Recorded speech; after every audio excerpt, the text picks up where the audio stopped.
Ninataka tuweze kuangalia katika neno, nataka tuweze kuangalia neno la Bwana.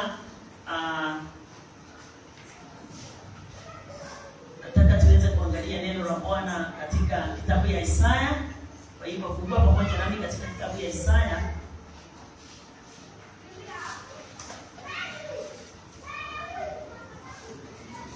Katika kitabu ya Isaya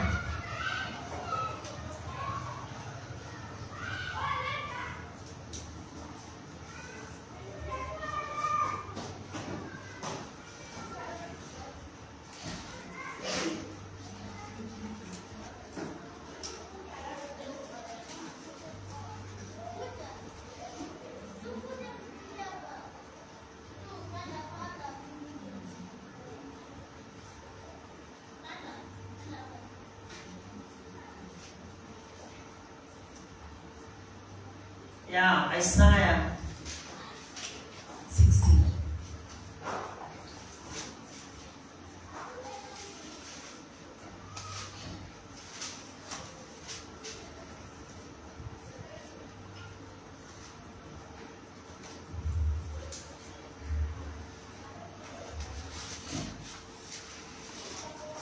Isaiah 60. Nataka tuanzie hapo 1.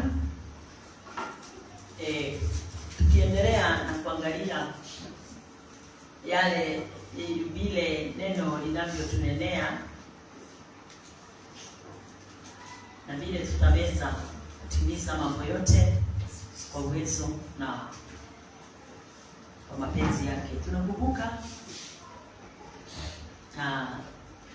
tuko na nafasi ya kujipa this week from tomorrow kutoka saa 11 mpaka saa 1, alafu jioni 6 to saa 1. Tutakuwa na hiyo nafasi nzuri ya kusoma neno na kufanya nini? Kusoma neno na kuomba pasipo masumbufu. Na sasa from there unachukua nafasi yako, jukumu lako la kwenda kazi, kwa sababu hatutaki kuintervene na job yoyote mtu anayoifanya. Na sio hiyo imefanya, ni time ile nimeweka. Bwana asifiwe.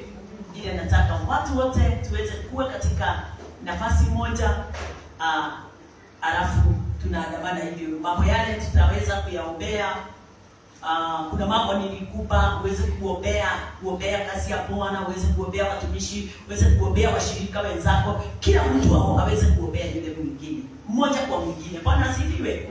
Ndio tuweze kuwa katika ushirika, moyo mmoja pamoja na Mungu, kwa sababu tusipokuwa na moyo mmoja na Mungu, mambo mengi itakuwa katika hayadamani.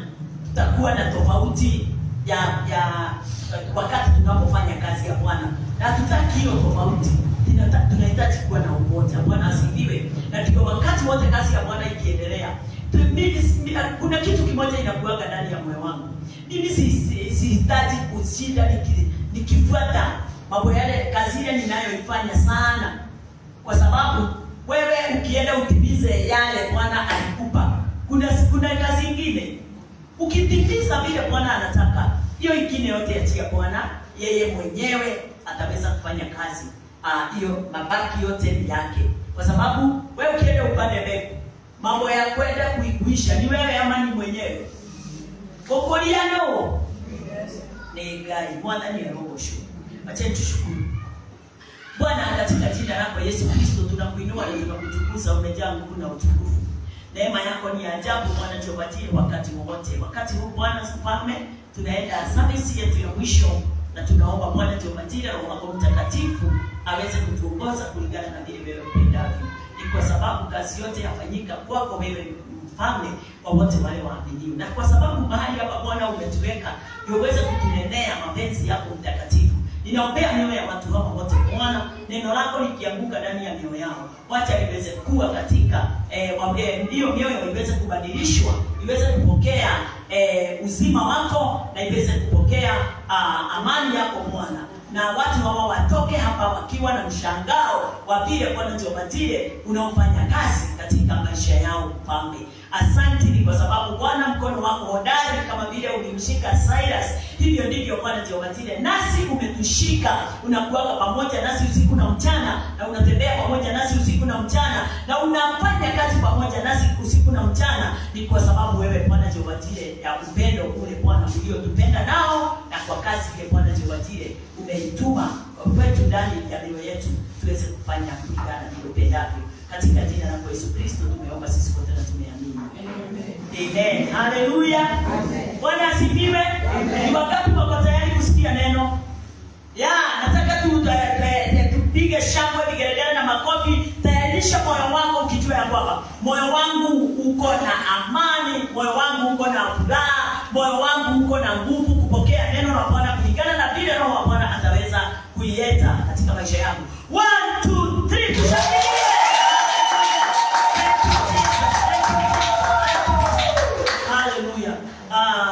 Isaiah 60.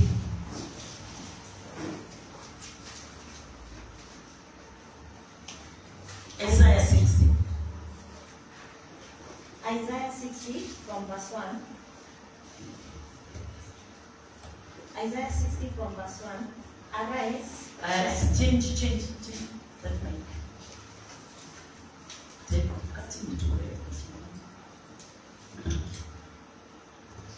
Usipeleke kama haujaangalia.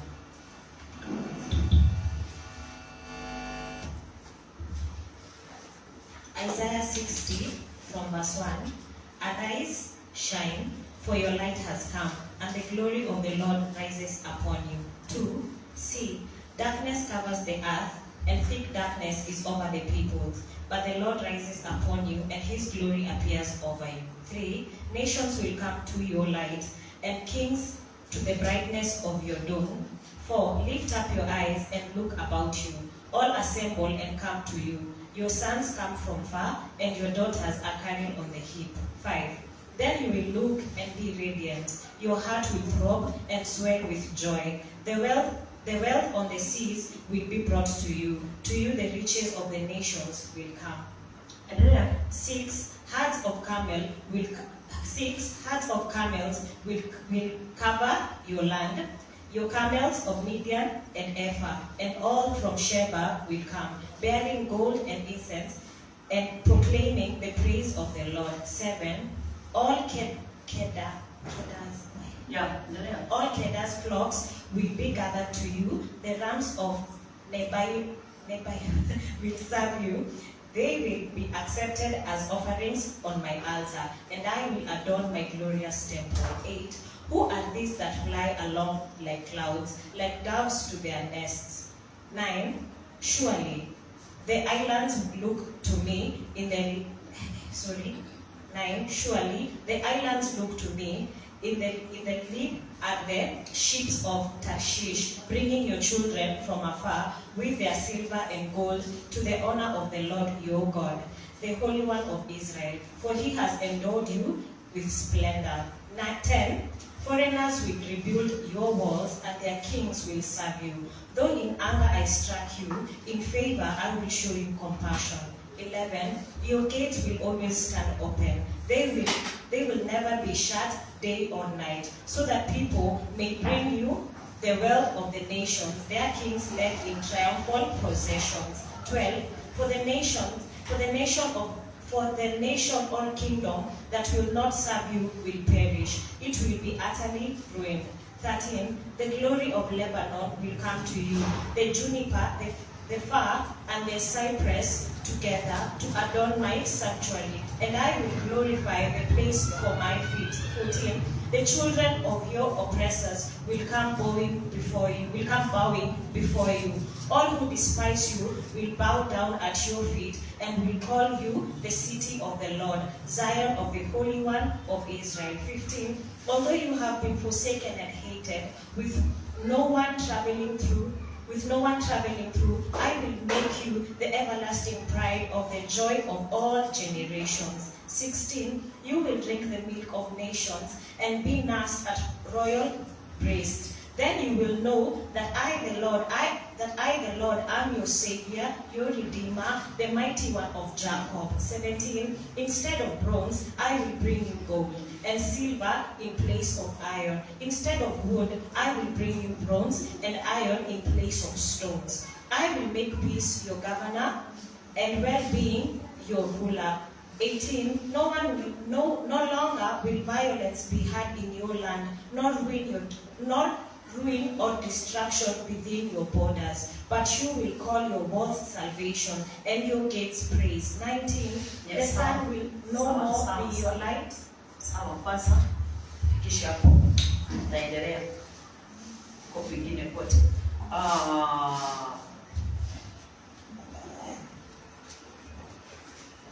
Hii nafasi nataka uende nisome yote mkiwa umetulia. Imefika 22. Umefikisha 19? Kumaliza.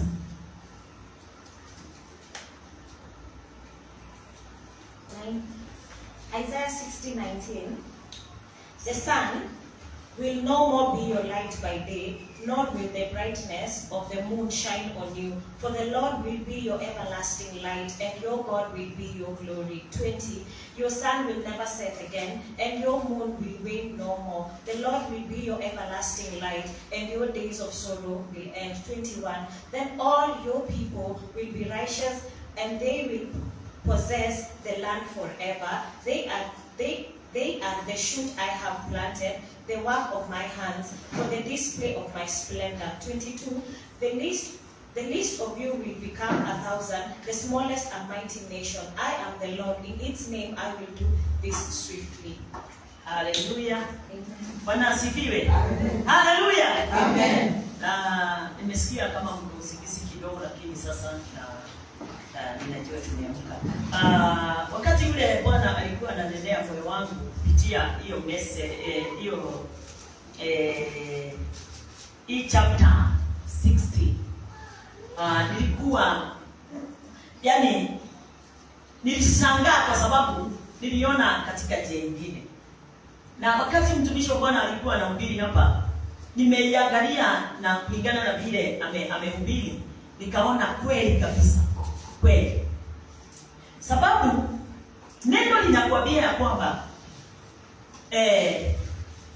hata watoto tulio nao hapa, vijana tulio nao hapa, wazazi tulio nao hapa, neno linasema ya kwamba arise and shine for thy, wacha niongee Kiswahili, ondoka uangaze, kwa kuwa nuru yako imekuja na utukufu wa Bwana umekuzukia. Bwana asifiwe. Ate amka uweze kufanya nini? Uangaze, kwa sababu nuru ya Bwana imeshuka. Bwana asifiwe. Wakati ule alikuwa anaponilelea na wakati ule mtumishi wa Bwana alikuwa anahubiri, nimeangalia mambo hayo nikaelewa. Kwa hivyo mambo mengine tunakosa kuyaona ama kukutana nayo ama kuwa ni sehemu yetu, kwa sababu mtu ako nje ya nafasi yake. Bwana asifiwe. Hata wakati neno linaposema ya kwamba amka uangaze, kwa sababu nuru ya Bwana imekushukia. Hata wakati umesikia jambo kama hilo, wewe umeichukulia kama kawaida. Kwa hivyo lile neno kulingana na vile linavyonena halitafanya kazi na halitakutumikia. Tuko pamoja, tunaandamana. Tunaelewa vile ninasema? Haitakutumikia kwa sababu hauko katika nafasi yako. Kwa hivyo kunalingana na wakati ule umenenewa, amka uangaze. Ukiamka uangaze, neno la Bwana litakuwa msaada katika maisha yako kila wakati. Hakuna wakati utajikuta katika kupigwa wala katika nafasi ya kujikwaa, kwa sababu umesimama katika nafasi yako. Wakati wote utasimama katika ile nafasi, utakuwa na amani, utakuwa na furaha. Haleluya. Mwongozo ama nuru ya Bwana itakuangazia. Hebu salimia huyo, na sitaki kuona mmemwachilia.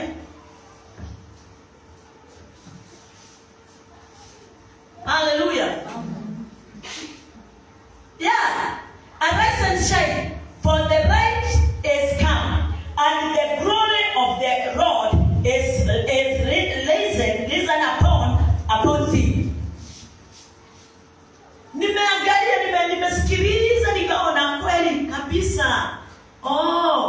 Ndio kanisa iko na watu wengi wako kanisani wako na kilio. Ndio watu wengi wako kanisani wanasema hata wakati walienda kanisa ndio walifanyika kuwa maskini. Ukweli ama si ukweli? Kwa sababu wakati ule ulihitajika kusimama katika mwanya, haukusimama.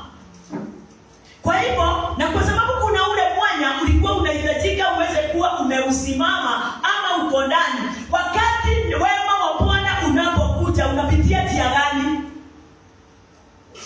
Simuni yake. Ule wema wa Bwana wakati unapokuja unapitia njia gani?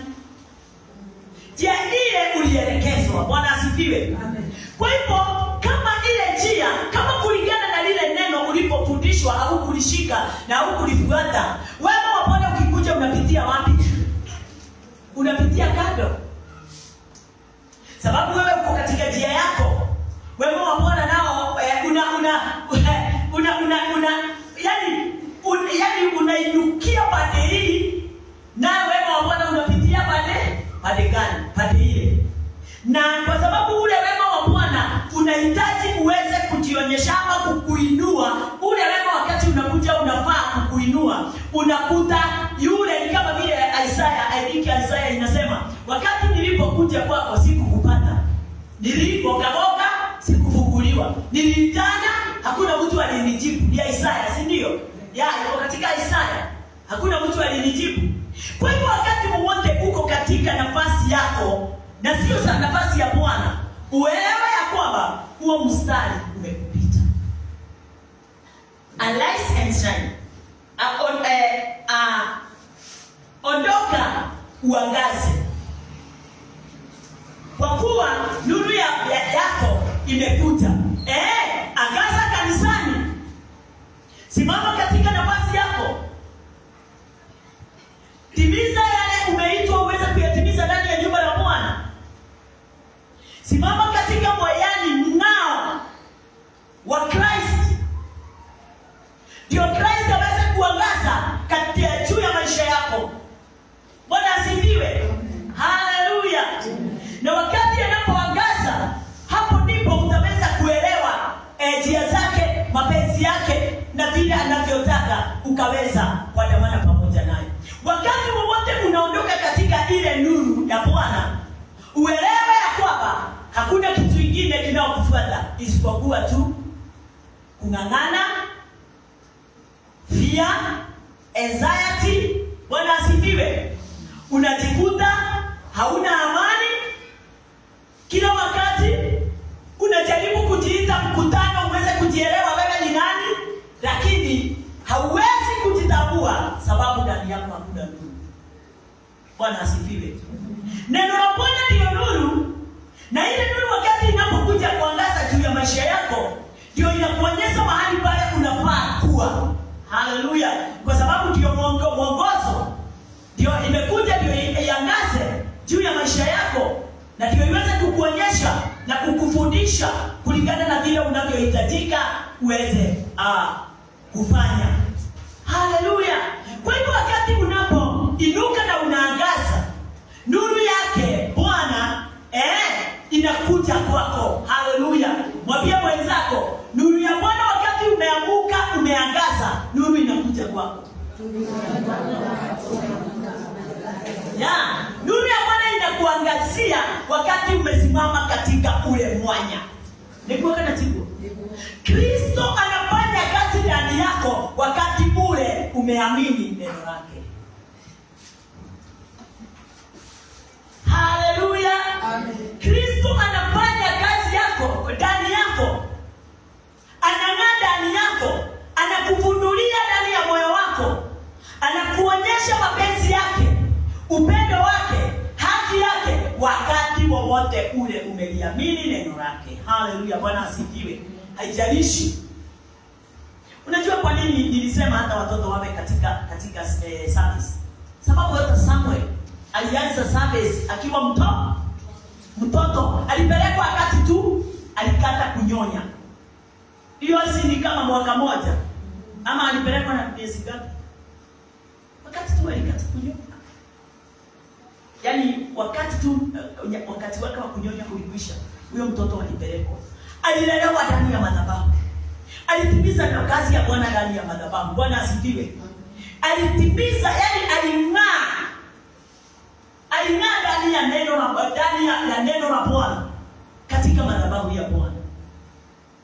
Na ndio niliona hata watoto wetu wakiwa katika service, hata kama ni ya watu lazima, kuna kitu yule mtoto atapokea, na wale watoto wanapokea vyema sana na vizuri sana, kama vile hata wewe mtu mzima unaweza pokea, na ujue yake haisahauliki. Wengine wetu tumekuja hapa tukiwa na mng'ang'ano wa fedha, mashule, nyumba, chakula. Ule mtoto hana hiyo kitu. Kwa hivyo kuna kitu akikipokea kinakaa ndani yake. Bwana asifiwe. Haleluya. Wakati hiyo nuru imekuja kwako, inafungua masikio yako. Ambia mwenzako masikio yako inafunguliwa. Haleluya. Haleluya. Mwambie masikio yako imefunguliwa.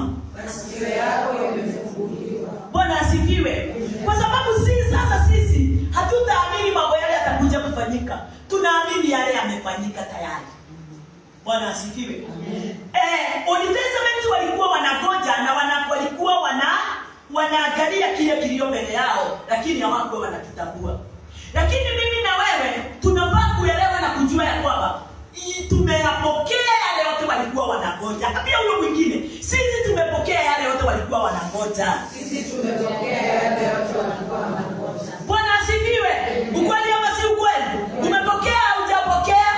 Yale yote tutasoma hapa umeyapokea? Yes. Number 2. Kiswahili.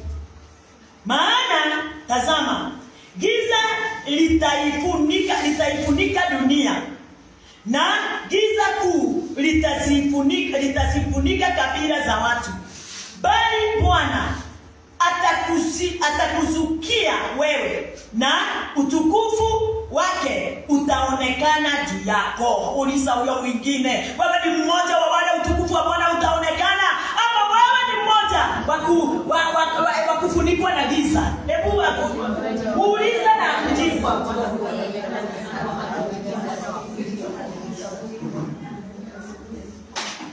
Bwana asifiwe. Wewe ni mmoja wa katika nafasi gani? Haleluya. Tunaamini sasa disi ya utukufu wa Bwana utakuwa umetufunika. Ama ni giza itakufunika? Jicho lako litakuwa na nuru. Na nuru ni nani? Christ. Bwana asifiwe. Huyo nuru atakupeleka, huyo nuru atakuongoza, huyo nuru atakufundisha, huyo nuru atakupanua. Haleluya. Huyo nuru atafanya uweze kuongezeka. Haleluya. Bwana asifiwe. Wakati nilisoma nilifurahi sana, na nikaweza kutambua sisi ndio tujifungia nafasi yetu, milango yetu na njia zetu, kwa sababu ya kitu kimoja tu, kutoamini kile Bwana amekinena. Haleluya. Bwana asifiwe. Wakati ninaposoma Old Testament, mimi nasoma na moyo wa Mungu, wa New Testament. Umenielewa? Nasoma Old Testament na jicho la Mungu la New Testament, sababu kila mahali ninataka kuona hiyo neema. Na wakati ninaona hiyo neema ya Kristo, ninaamini ya kwamba hii neema ya Kristo ilinenwa Old Testament, tayari mimi niko nayo, na sasa nitaanza kuiona. Haleluya. Nitaionyeshana, kwa sababu nimeamka niweze kuangaza. Nuru ya Bwana iweze kuonekana katika maisha yangu. Nuru ya Bwana iweze kuonekana katika maisha yako. Bwana asifiwe. Watu wote waweze kujua ya kwamba kweli kabisa kuna tofauti ya mtu huyu alikuwa wa kwanza na huyu sasa ninaoona. Haleluya. Kwa sababu wakati ulikuwa haujatambua kazi ya Kristo ile alifanya wakati ni baada ya miaka 2000 imepita. Bwana asifiwe. Uweze kujua kuna nuru ilikuwa imeng'aa juu yako, na ile nuru ilikuwa ile ya kukwisha. Ile tulifundishwa na mtumishi wa Bwana. Second Corinthians 3. Usifungue. 2 Corinthians 3. Kuna kitu kama hiyo alitufundisha. ile ule utukufu ulikuwa unakwisha. Sasa nataka tunene utukufu wa Old Testament ulikuwa wa kukwisha, lakini wakati sisi tunapokea utukufu unaodumu. Bwana asifiwe. Kitu cha kuishi, kitu cha kung'aa usiku na mchana, hakuna wakati kitapotea. Mwadhani ya roho. Bwana asifiwe. Haleluya. Ati akasema ya kwamba katika huo mstari, acha nisome na Kiingereza. For behold, the darkness shall cover the earth. The earth, ama ulimwengu utaweza kufunikwa na giza.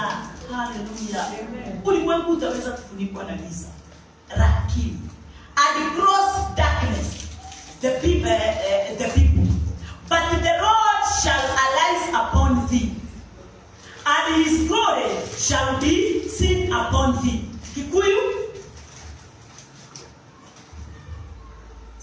tondu riri tumane kaiura thi nayo tuma ehumbire turiri no weri Jehova ni kwara agakwarira onaguo riri wake wonakwo ukwarinde dumane kaiura thi na kekeke duma ehumbire thi. Hebu nimuulize watu wa Mungu, kuna watu walio katika giza?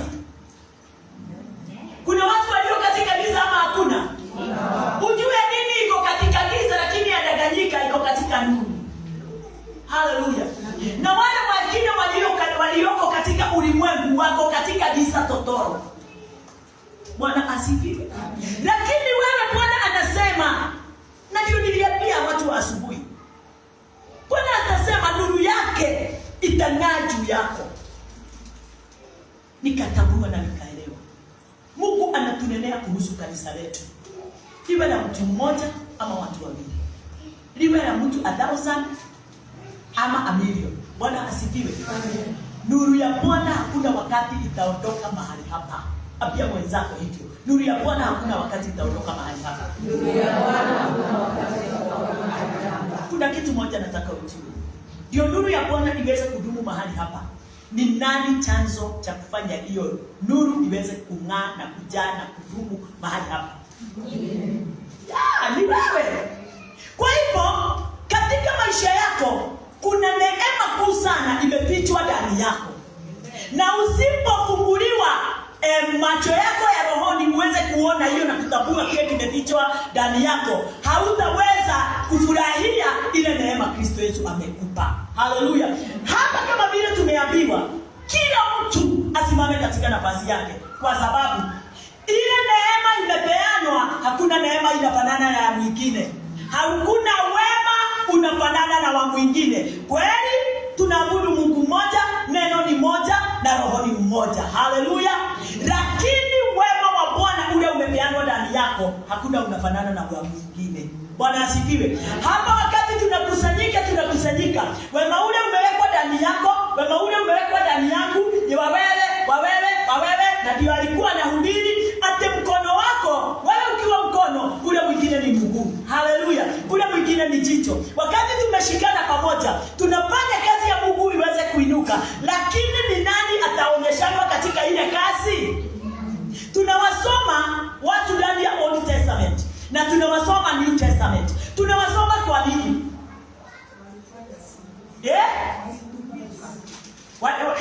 Kwa sababu wao ndio walisimama kwenye mwanya.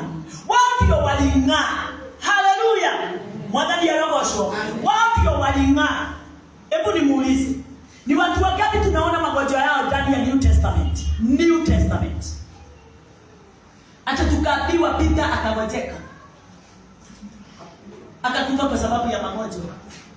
Akapata shida ya kulipia watoto shule, watoto wake wakafukuzwa. Wacheni tuongee. Nyumba alikuwa anakaa akashindwa kulipa. Tuko pamoja? Kuna kitu kama hiyo tumeandikiwa?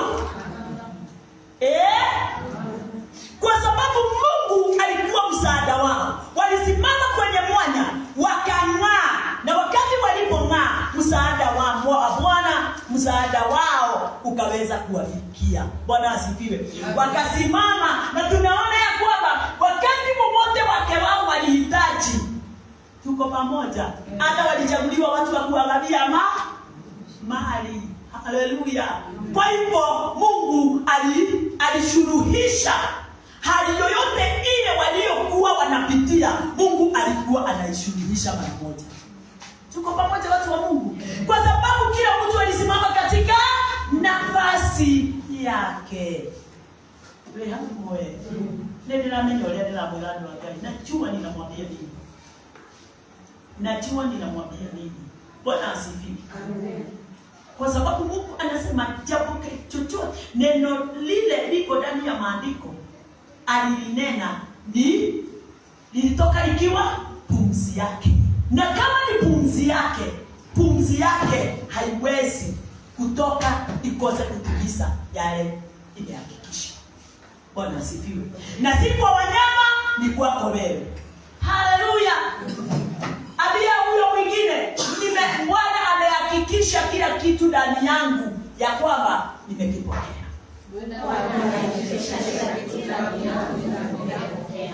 Bwana asifiwe. Umekipokea au hujakipokea? Wakati nilipokuwa nimesoma haya, nilipokea haya yote. Sema alipokea. Alipokea. Sema alipokea. Alipokea. Wakati wewe ndio nyenye ndio yaga ndio nyenye ndio mwoke. Ugali ndio apokelile. Haleluya. Amen. Ewe ndio kwa mkila. Amen. Mwana ni alogosho. Amen. Bwana asifiwe. Amen. Ya! Nilishangaa wakati niliposoma kwa sababu nilitambua katika jicho lingine. Nilitambua kwa neema nyingine. Nilitambua yani hata sijui. Wakati nilichukua nikaifafanua na New Testament, nilielewa ndio watu wanakaanga katika kujikuta kama hawawezi. Na ndio mtumishi wa Bwana alikuwa anatuambia, wakati mwingine mtu anajiona kama hawezi, mtu mwingine anajiona kama duni, mtu mwingine anajiona kama yeye hastahili. Bwana asifiwe. Ya, kwa sababu umekosa kutambua kile kimefichwa ndani ya neno. Salimia mwenzako, mwambie tunakusalimia sana. Na tunakupenda sana. Au kauagaze. Acha usingizi.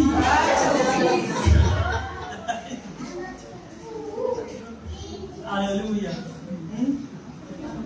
Si ndio? Amke aga. Nuru ya Bwana imefanya nini? Wema wa Bwana umetufikia. Haleluya. Ya, na amekuambia atigiza itawafunika itafunika ulimwengu. Lakini wewe sema lakini mimi. Lakini mimi. Nuru yake itakuwa imeng'aa ndani yangu. Nuru yake itakuwa imeng'aa ndani yangu. Namba 3 nasoma, wacha nisome Kiswahili nasema. Na mataifa wataijilia nuru yako, na wafalme kujia mwanga wa kuzuka kwako. Haleluya.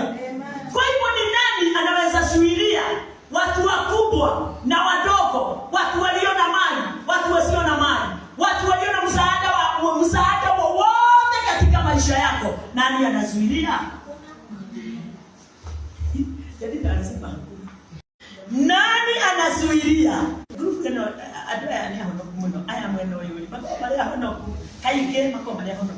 Nani anasuilia huo wema wa Bwana ufikie maisha yake? Nani anashuhudia hiyo nuru ya Bwana ikose kumfikia? Ni mimi. Bwana asifiwe. Tunaweza timiza neno la Bwana. Na wacha nirudie. And the Gentiles shall come to thy right, and the king to the brightness of thy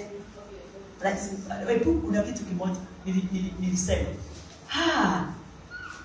Wakubwa watakuja. Watu wa kila Gentiles watakuja. Hebu nikuulize. Watakuja utubu. Watakuja katika utubu, yani watakuja wakiwa hawana kitu. Nimekuka kujelera matariki. Wanaweza kuja kwangu na wanakuja kuona kuona utukufu ule hivyo tu bure mikono mitupu. Haleluya. Umeng'aa, Mungu amekupa utajiri wote wa rohoni, alafu ataleta vitu zao. Wacha tutaona. Watakuja na vitu zao. Haleluya. Wacheni nimwambie, hata watumishi gani wapigwe na watu, wapigwe na mna gani, kuna watu hata tukiwapiga na tuseme nini hauwezi kuguza maisha yao. Kwa nini? Sababu waliweza kusimama katika mwanya. Kana tiguai ni mara ugamire mwanya ine na rere na turabu hiki tunatokirira mundu na haria rugamire hau ne kwari tigarike mathia magethukiria mwathani arogocwo mundu cio amwe rugamite na aria maiguire mugambo wake na aria maiguire horo wake magiuka magikara thi gutire mundu kamagiriria meke uria wothe magirire ni gwika. Kogwa ndwacio gukumeterera magwe matikagwa. Haleluya. Kwa sababu kuna wakati walisimama na kuna wakati na wananena kulingana na mapenzi ya Bwana. Haleluya. Amen. Tunaweza wajaji lakini hatujui. Isaya hakuongea lugha moja na Ezekiel. Walitumikia Bwana lakini kila mtu alitumika na njia tofauti. Siku ya leo tunamtumikia Christ. Bwana asifiwe. Tunamtumikia Christ. Lakini nimeambiwa mtumishi wa Bwana ametufundisha, mimi ni mkono, wewe ni mguu, wewe ni jicho, wewe ni mdomo, wewe ni kile kingine. Pande ile yeye ananena hayo. Pande hili kanisa inanena hii. Lakini sisi wote tunatumikia tuingie katika the finished work of Christ. Hata wao waingie, mwingine aingie. Unafikiria tutafundisha message moja inafanana na taito moja ndani ya kanisa? Hapana. Sisi wote tutafundisha Christ but kwa njia tofauti. Hallelujah. Bwana asifiwe. You can only understand. Yes. Kwa hivyo watu wa Mungu, ati wakati ule brightness itakuja kwako, watu wengi wataiona wakiwa kwa ubaya na watavutwa nawe. Haleluya. Sasa hatusemi juu ya Word of God ministry na hatuongei juu ya apostle na reverend. Tunaongea juu ya kanisa. Tunashikana. Ninaongea juu yako wewe, nikiongea juu yangu. Bwana asifiwe. Ati wewe uking'aa kulingana na mwito wako, kulingana na kazi ya Mungu katika maisha yako, uking'aa, wakikuja kwako hawajakuja kwangu, wamekuja kwa sababu wameona mng'ao wako. Na hawatakuja kwangu kwa sababu sio mimi wameona wewe, wamesikia wewe. Haleluya. Katika YouTube ama TikTok watu wote wametoshana. Zile nini zinaitwa maraiki na nini mahali pale. Hata nini viewers watu wote wametoshana. Kunao wako na nyingi na kunao wako na kidogo. Bwana asifiwe. Hata sisi ni mmoja wao ama namna gani?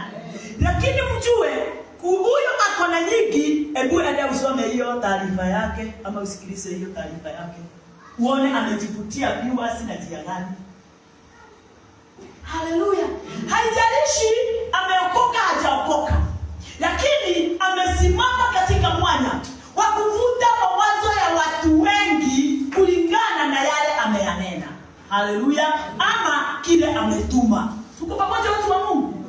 Na wewe wakati umeingia ndani ya kazi ya Bwana, unaweza vuta hata kuliko mtumishi yule anayekuongoza. Tuhamwe.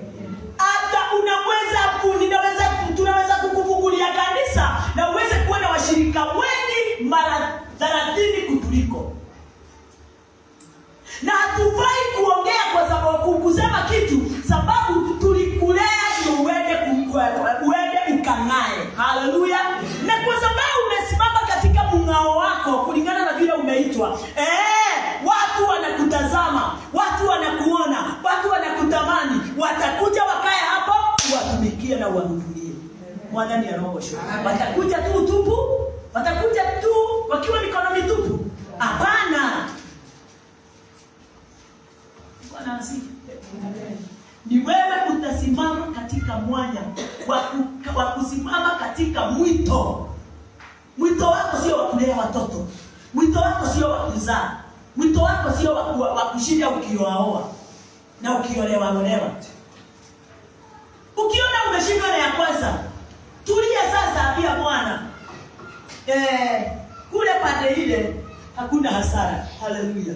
Wacha nikae huko, ukinihurumia nipate mwingine sawa sawa. Kwanza ufanya nini? Ugage ajao. Ugage yale iko mahali pale.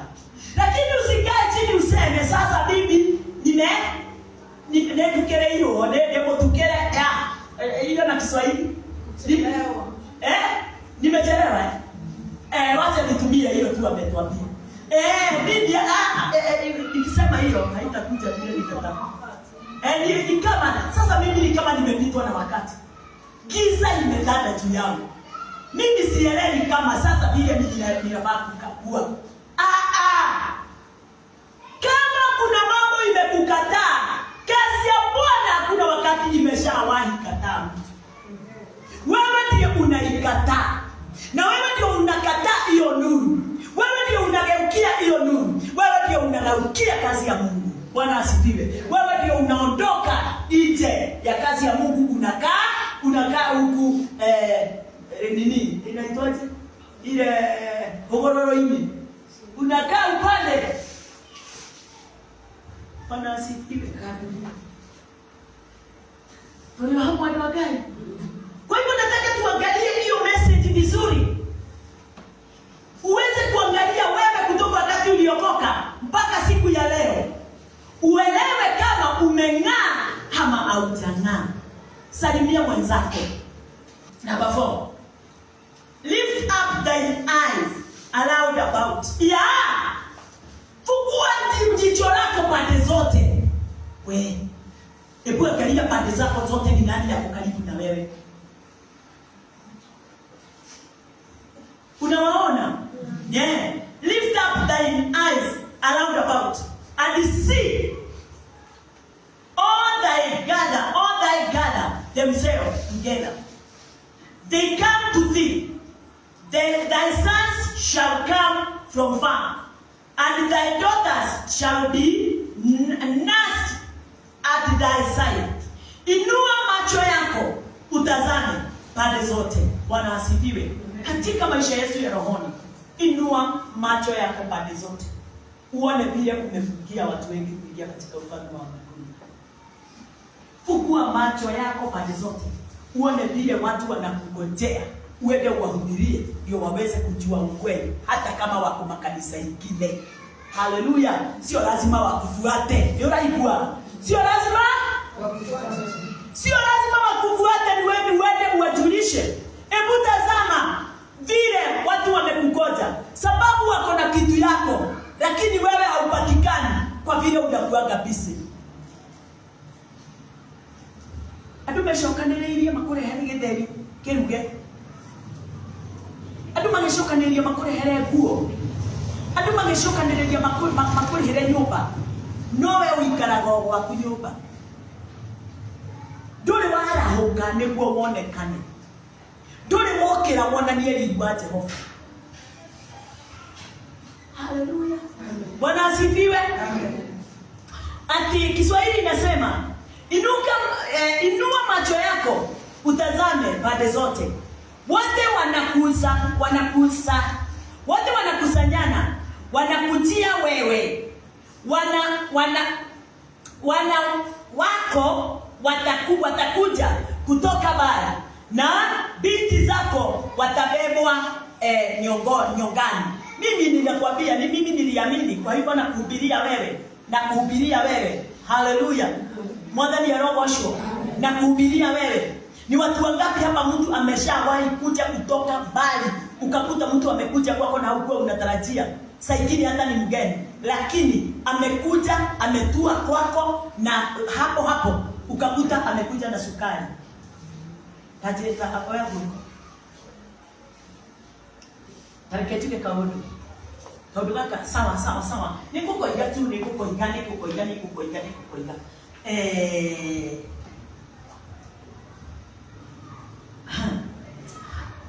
Nakuta tunahitaji watu wakuje kazi kwangu. Na yule mtu unamuita ndio uweze afanye kazi kumpepea. Bwana asifiwe. Lakini unakuta yule mtu amekukujia na sukari, amekukujia na mkate, amekukujia na maziwa. Hebu nikuulize, huyo mtu amekuja kukufanyia kazi umlipe, ama amekuja tu akufanyie kule?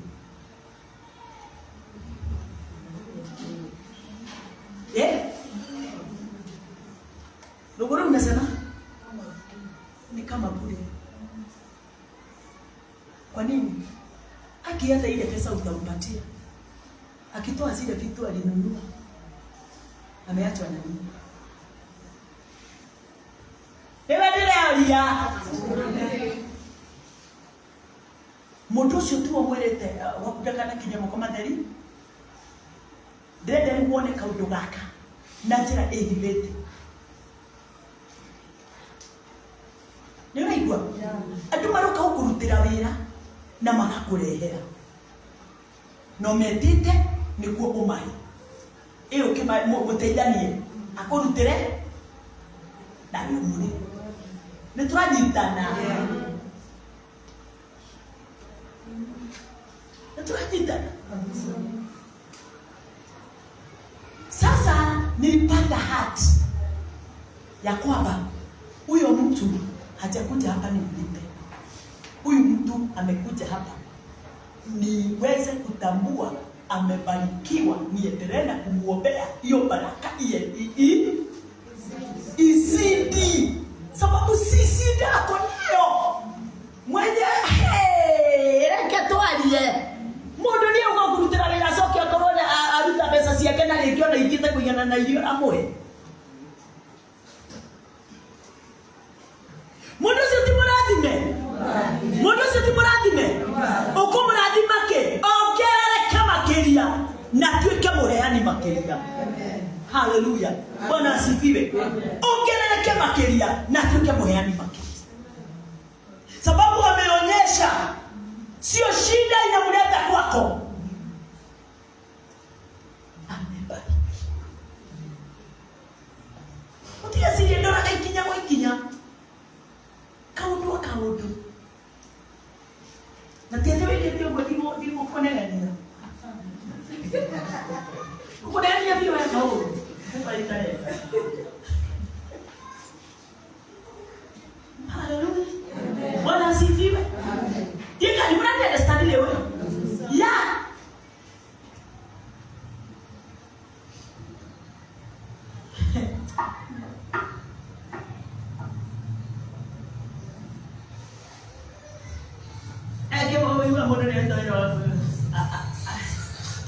Ma, kia kone. Gani matiri. Ni da komone. Ako undwe kwenda kwa guogere atiake. No ajita. Niye tondu ni mweteire we. Ukinya ngeiguaga guoya gwetana. Kana kwaigua guoya gwetana. Agukunze. No ndathoma kiugo gĩkĩ ndĩrona nĩo magĩrĩire. Hallelujah. Nikaona hao ndio wanafaa kuwa katika hiyo nafasi, kwa sababu hata wananipa direction ya vile ninaweza. Hallelujah. Na ndio niweze kufundisha huyo mtu ya kwamba yeye si maskini. Tetaru yake kundija ile mama tikire huko. Ndio yakora wetu ni mudeni. Wewe ndio wako heo. Wewe wako heana. Tihamwe. Ndio mimi kama na message ina. Hallelujah. Bwana asifiwe. Amen. Yeah. Ate wewe nisome na Kiswahili hapo. Namba hiyo 4. Inua macho yako utazame pande zote. Wote wanakusanyana, wanakujia wewe. Wana wako watakuja kutoka mbali na binti zako watabebwa nyongani. Watabebwa nyongani. Kikuyu. Atiriri, inamora maitho maku we ugure na miena yothe. Wewe ugure na miena yothe. Wacha kukaa katika pande moja. Haleluya. Amen. Wacha kukaa kama vile mtumishi wa Bwana ate, wacha kukuja kanisani ukae chini. Ate wewe kazi yako ni kupumzika na ukiwa na tumbo kubwa. Unajua sasa watu wameanza kuangalia ni nani yako na tumbo kubwa. Mimi sisemi juu ya tumbo hii. Ni tumbo imejaa. Mpaka imekwapita. Wewe kanisa ni kupumzika. Nani amekuja hapa kanisa kupumzika? Ndio wale watoto napenda waweze kuwa wanasikia. Ndio wakati wote wakuwe na hiyo moyo wa kufanya kazi ya Mungu. Bwana asifiwe. Na kujua ya kwamba ni watoto, lakini ndani ya kazi ya Bwana si watoto wanafaa kutafuta nafasi yao. Wanafaa kila mtoto aweze kujua mimi ni wa keyboard, mimi ni wa kuchukua ni wa kuchukua pictures. Bwana asifiwe. Mimi ni wa hii na ile nyingine. Kwa sababu watoto wetu wamepumzika. Hallelujah. Yeah, number 5. Then thou shalt see and flow together, and thine heart shall fear, and be enlarged, because the abundance of the sea shall be converted unto thee. The forces of the Gentile shall come unto you. Kiswahili pale, ndipo utakapoona na kutiwa nuru. Na moyo wako utatetemeka na kukunjuka. Kwa kuwa wingi wa bahari utageuzwa kukujia, utajiri wa mataifa utakuwasilia. Watu wa Mungu, vitu vipitiao katika bahari ni zako. Amen. Hayo kidogo kwa vitu zipitiao katika bahari ni zako. Amen. Vitu vipitiao katika hewani ni zako. Amen. Lakini unaweza ipataje kama wewe wakaa katika nafasi moja, haugeuki upande wowote na hautaki kutangamana na watu, hautaki kuhubiria watu. Bwana asifiwe. Amen. Haleluya. Amen. Hautaki kuinuka uangaze na kile unachokijua. Bwana asifiwe. Amen. Hiyo gift umepewa ndio njia yako ya kubarikiwa. Ni wajita. Huo mwito umeitwa nao ni njia yako ya kubarikiwa. Ni njia moja yako ya kufanya uweze kutambulika na kujulikana katika taifa. Unaweza kujiona wewe ukiwa mchanga ama mtu mwenye wewe si mpana, lakini wewe si mpana kwa sababu ulikalia your gift. Ulikalia mwito wako. Ulikalia kazi yako katika nyumba ya Bwana. Ulikalia ndoa yako, ukashindwa kupanua hata kupanua na kupanua mawazo ya bwanako. Haleluya. Umeshindwa kupanua mawazo ya bibi yako. Sababu saa nyingine mwanaume anaona yeye tu ndiye anaweza leta mambo iweze kusaidia familia. Wakati mwingine bibi anaona ni bwana tu. Wakati mwingine bibi anakaa tu ati analea. Na yeye ndiye chanzo cha baraka ndani ya hiyo nyumba. Haleluya. Bwana asifiwe. Amen. Ukiachwa tu kidogo unatetemeka. Ukikosa tu kidogo unatetemeka. Haleluya. Kwa sababu ulishindwa kujua wewe ni nani katika nafasi ya Mungu. Amen. Muulize huyo mwenzako, nafasi yako unaitambua ama utaitambua? Nafasi yako unaitambua ama utaitambua? Mtu yeyote yule anasema ni wakati wataitambua.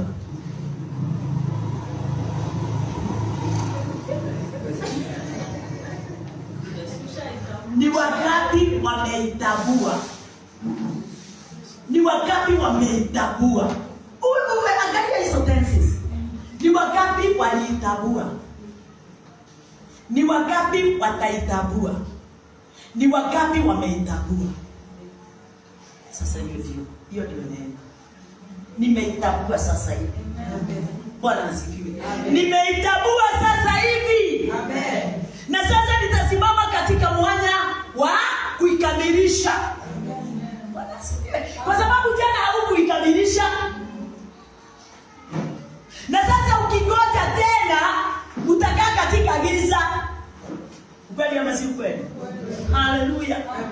hivyo ni sasa hivi nimestop. Kwa pamoja. Haleluya. Amen.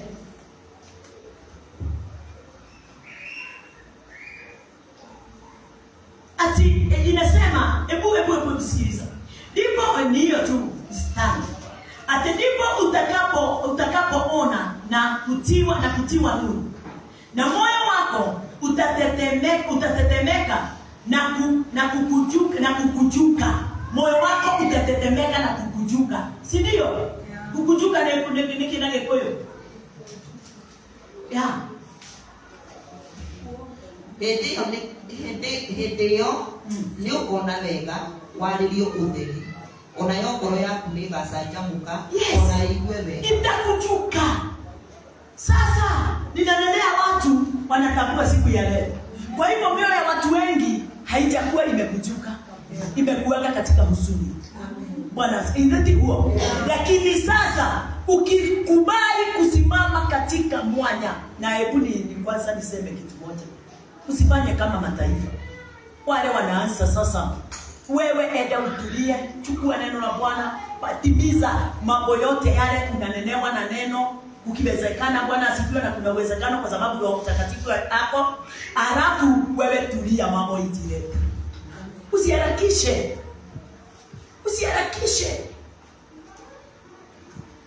Usijaribu kukibishana. Hata useme nafikiria ni hapa. Wewe unadhania, wewe unafikiria, ujue si Mungu.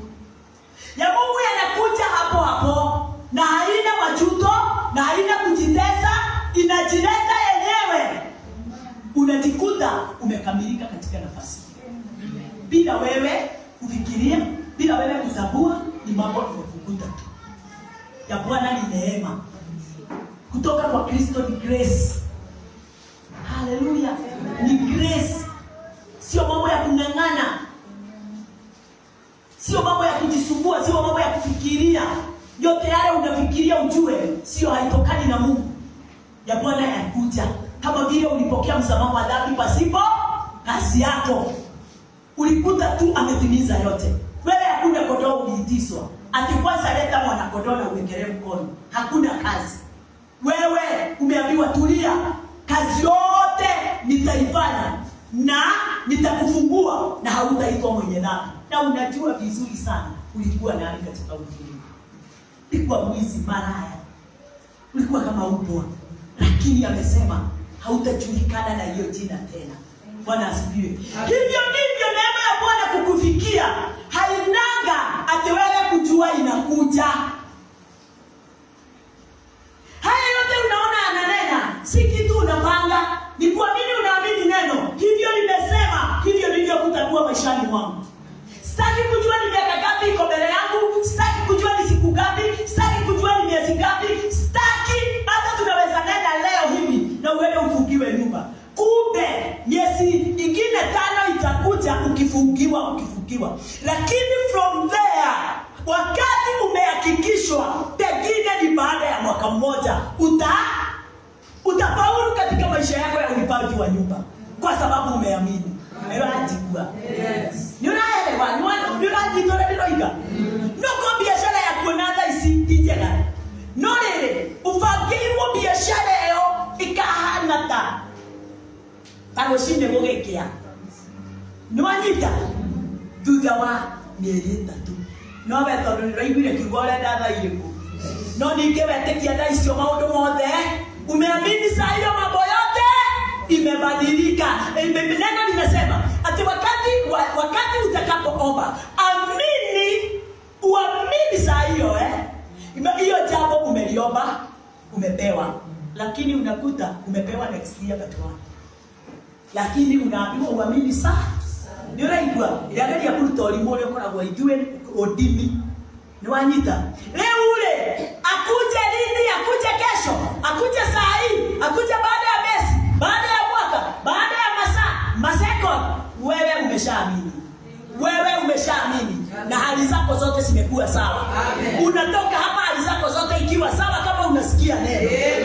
Haleluya. Amen. Bwana asifiwe. Amen. Mambo yale yote yalikuwa inapingana na wewe, hali zote zilikuwa zinapingana na wewe.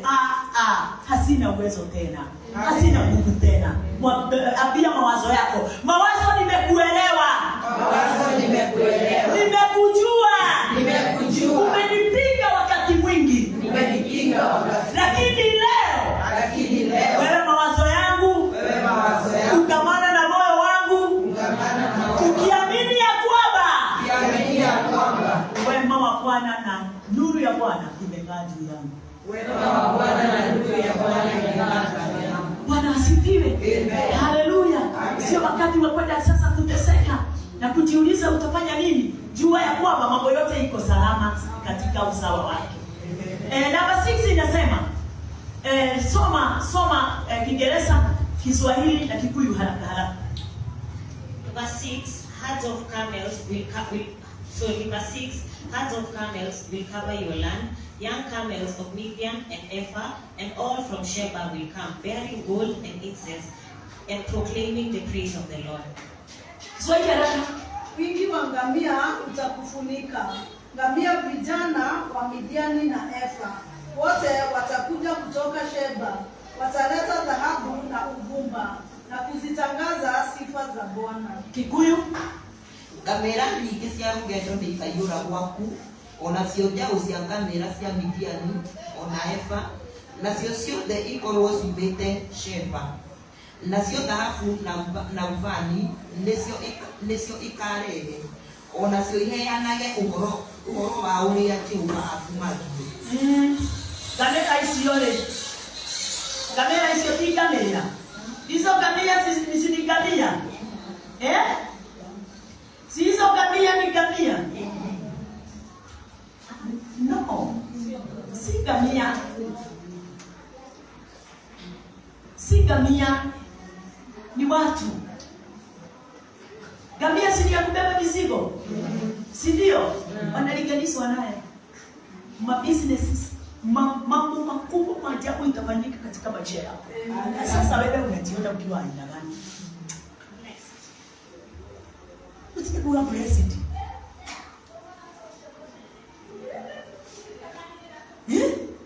Si umejiwekea mipaka ya utajiri wako? Si umejiwekea mipaka ya utajiri wako? Nataka sasa uondoe hiyo ukuta. Haraka.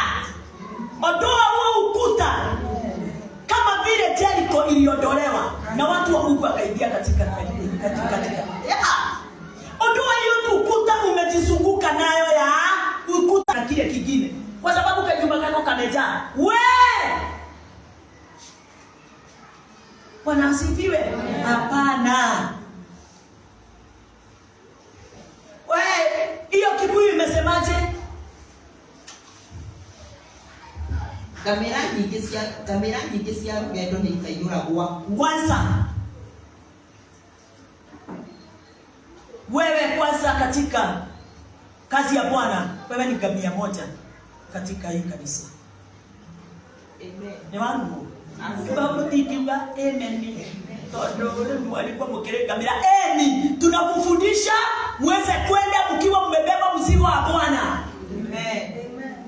Msimbebe roho wa Bwana, mbebe neno la Bwana, mwende crusade, mwende open air, mwende house to house. Bwana asifiwe. One on one.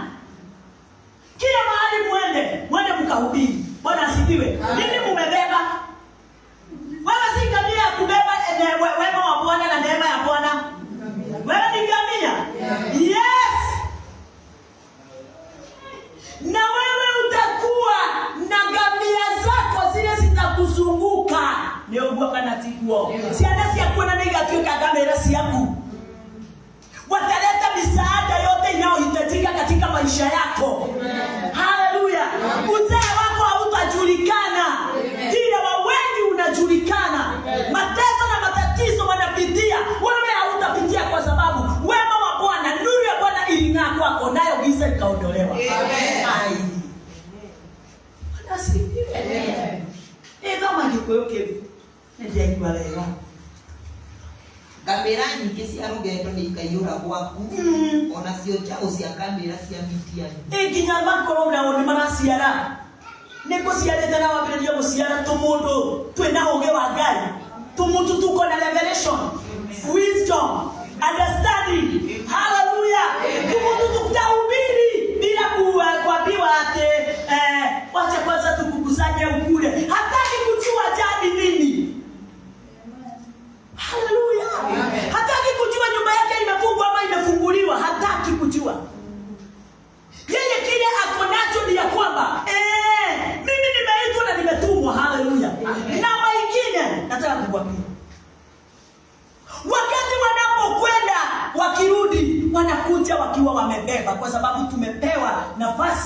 kubeba kile tumepewa. Bwana asifiwe. Wanaleta baraka zote kwa ndio sisi usome kwani ni nini? Kwani tunafanya nini? Kamerani kesi hapo ya ndani ikayura gwaku. Ya. Onasio ja usia kamera cia Midiani. Ona Eva nacio ciothe ikorwo cumĩte Sheba, nacio thahabu na mfani nĩcio ikarehe, ona iheanage ũhoro wa ũrĩa Jehova akumagia. Bwana asifiwe. Amen. Watakuja na vitu wakiwa wamebeba. Ukweli ama si ukweli? Watakuja na vitu wakiwa wamebeba. Wanakuletea. Na Mungu wako atajulikana kweli kabisa. Huyo ndio yule Mungu anayehitajika. Si kwa sababu ya mali, si kwa sababu ya utajiri, lakini ni kwa sababu ulisimama katika nafasi yako. Kwa sababu ulisimama katika nafasi yako, sasa aibu yote imeondolewa. Amen. Haleluya. Kilio kimeondolewa. Hali yote ya uchungu imeondolewa. Magonjwa imeondolewa kwa sababu umesimama katika nafasi yako. Amen.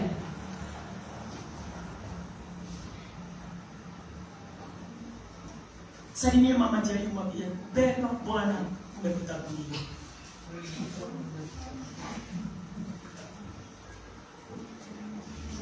Haleluya. Sasa hizi mbona wanatuonyesha wale watoto wazazi wao? Hamtawaona vile walivyo miaka ingine 3 inakuja. Kila mtoto utamuona na hekima special. Amen. Haleluya. Huyo mtoto atakwambia hauunderstand. Kwa sababu atakuwa na understanding nyingine kutoka kwa neema ya Bwana. Bwana ni arogoshe. Amen.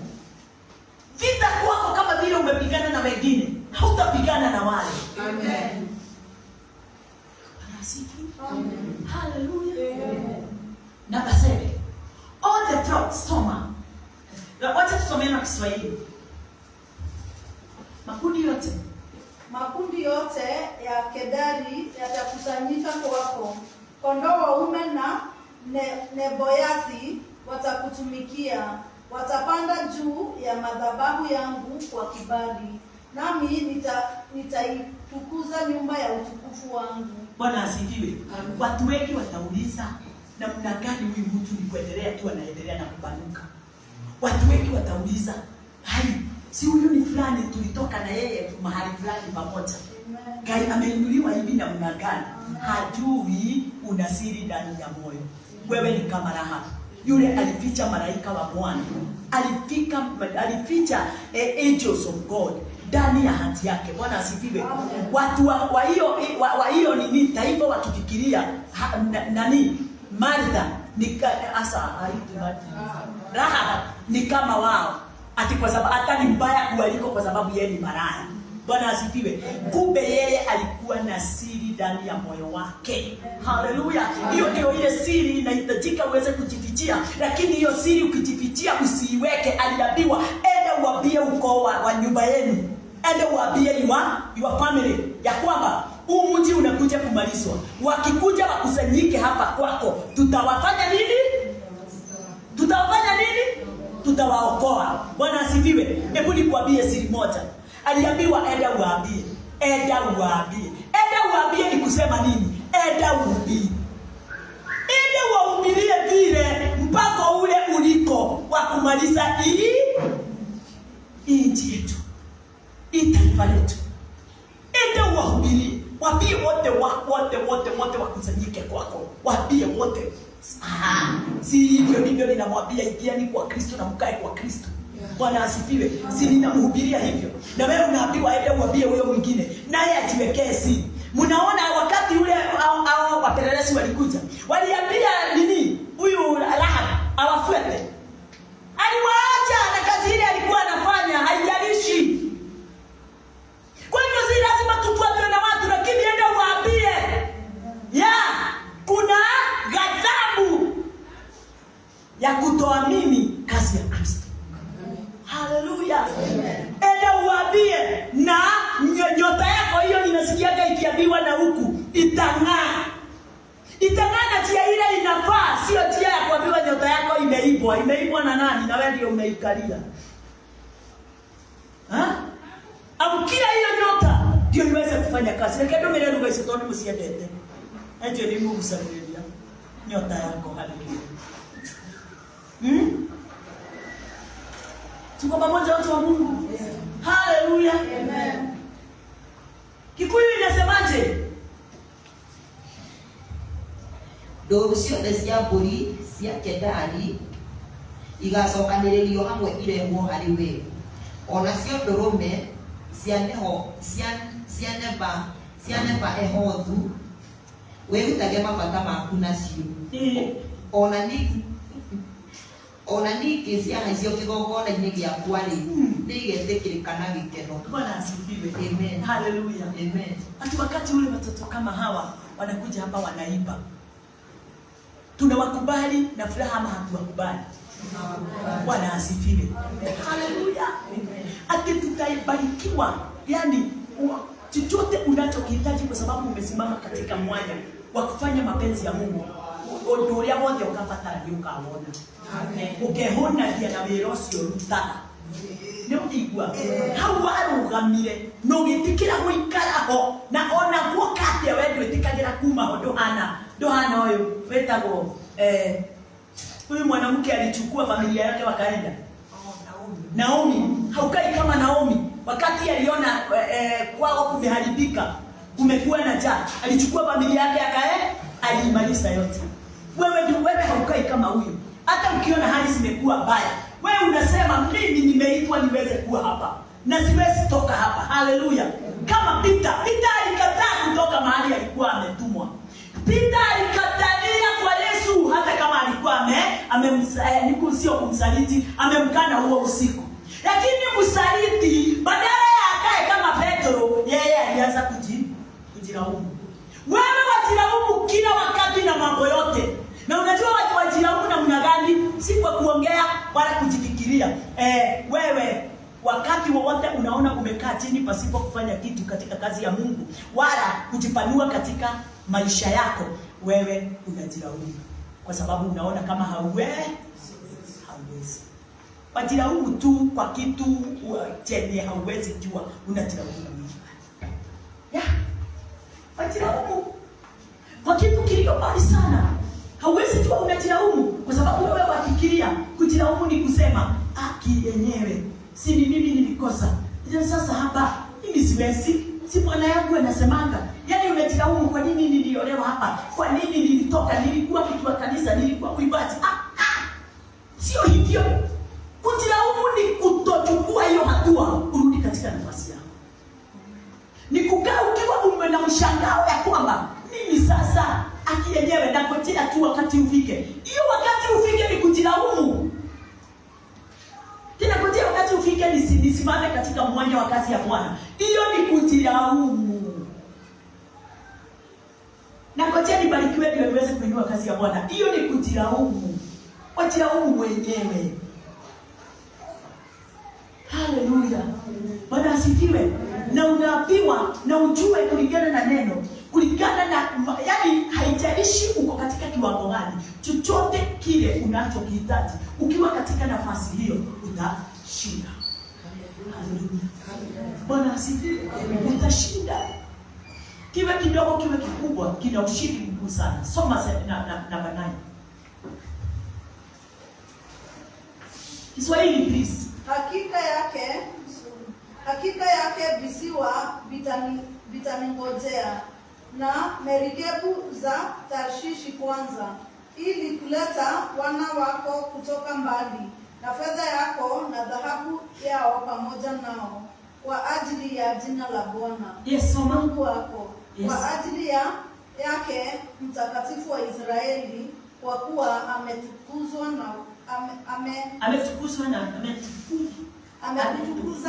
wewe. Ya, soma. Kuyu haraka. Titero andũ arĩa matũire ithama-inĩ nĩniĩ magĩetagĩrĩra. Onacio marikabu cia Tarishishi nĩcio ikamba kũrehe ciana ciaku ciumĩte kũndũ kũraya. Yes. Irĩ na betha ona thahabu ciacio hamwe nacio, nĩ ũndũ wa rĩĩtwa rĩa Jehova Ngai waku, ona ũndũ wa ũrĩa mũtheru wa Isiraeli, tondũ tondu niwe uguthakaria Ifuli keburi. Tari ni kirathimo ni andu. No muturie kiuria. Ndungata ya Ngai ĩngĩrathimwo nĩ andũ no ngĩyũrie kĩũria. Nĩ rutĩte wĩra kana ndĩrutĩte? Nĩ gucĩirie andũ kuma kũraya na gũkuhĩ kana ndĩgucĩtie? Nĩ ngucĩtie kana ndigucĩtie? Ndũkĩrũgame mwanya-inĩ nawe ũrehe umagucie moke wako. Hii kazi sio yetu na mtumishi, ni yetu sisi wote. Na hii promise ni yako na ni yangu. Ukweli ama si ukweli? Hii promise ni ya sisi wote. Sio ya mtu mmoja. Sio ya mtu mmoja. Ni wewe utajipanulia mipaka. Ni wewe utarefuisha nguo na ufanye kuwa iwe pana. Vile itahold chochote kile tutakuja.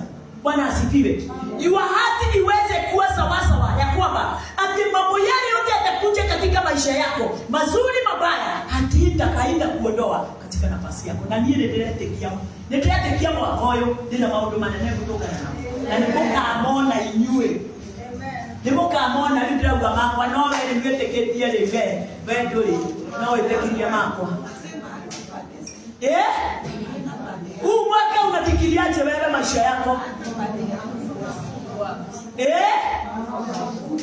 Mambo makubwa, umpanuko katika kimwili na kiroho.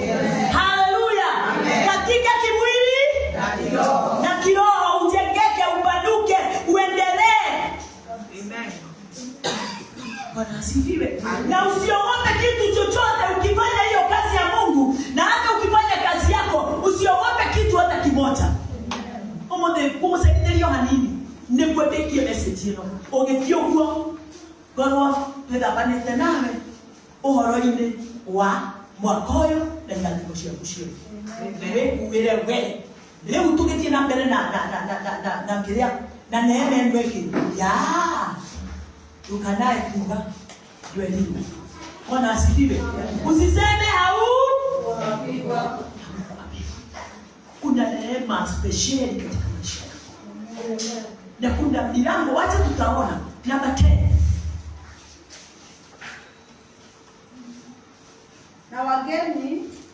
Na wageni watajenga kuta zako, na wafalme wao watakuhudumu.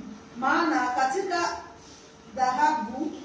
katika ghadhabu yangu nalikupiga, lakini katika upendeleo wangu nimekurehemu. Bwana asifiwe. Namba 11. Malango yako nayo yatakuwa wazi daima. Hayatafungwa mchana wala usiku. Ili watu wapate kukuletea utajiri wa mataifa. Na wafalme wao wakiongozwa pamoja nao. Hebu nimuulize. Pakuletee, malango yako itafunguliwa daima. Ndio kings and queens, watu wakubwa waweze kukuletea. Atiriri, nini nĩrarĩrio kana nĩwe? No ũrarĩrio? Hallelujah. No wĩikaraga atĩa? Kiugo gĩkũhete njĩra no. Neno limekupatia nafasi na kibali, lakini unalidhania tu. Unaliona tu ni neno. Umezoea.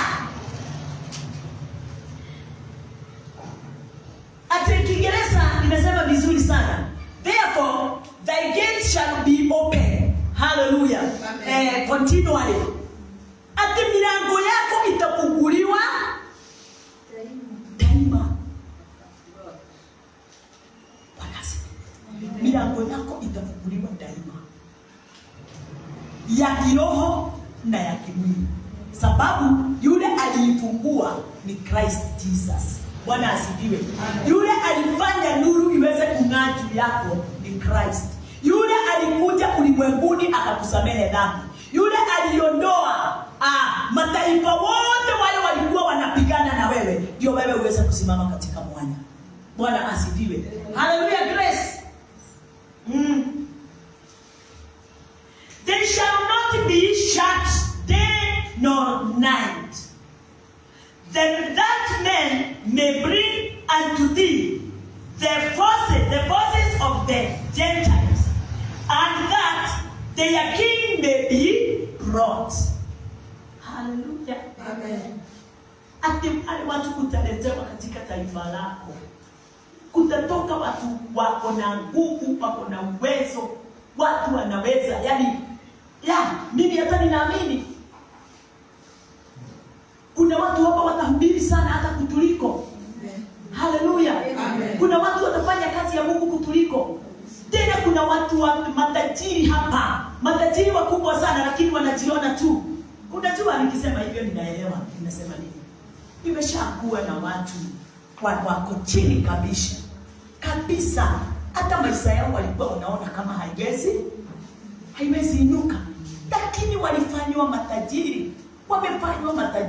Wamefanya familia zao siweze kufungukiwa na milango mwandani ya roho shuka. Haleluya. Hawajioni vile walikuwa wanajiona hapo mbeleni. Kwa nini karago wako kadogo kalifunguliwa na wewe ukakakalia ukasema mimi maisha yangu imegeuka? Okelia mlango sio. Umesikia? Huo mlango ulifunguliwa alafu ukaukalia kwa sababu umeona kanuru kidogo. Ukazuilia nuru yote ingie. Ukakalia hiyo baraka, ukakalia hiyo message, ukakalia hiyo mafundisho, ukakalia hiyo riches and wealth katika maisha yako ya kimwili. Umekalia sasa wewe hata ukiwaambiwa usijali mimi nawekaga madisi pale kwa barabara na mimi sijali inanilipia nyumba na isomesea watoto tigolimo maundu maya mothe twandikirwo haha ni undu umwe uraima haha ugathie ha ukauma hau ugathie ha Bwana asifiwe. Sikung'ana kitu kimoja.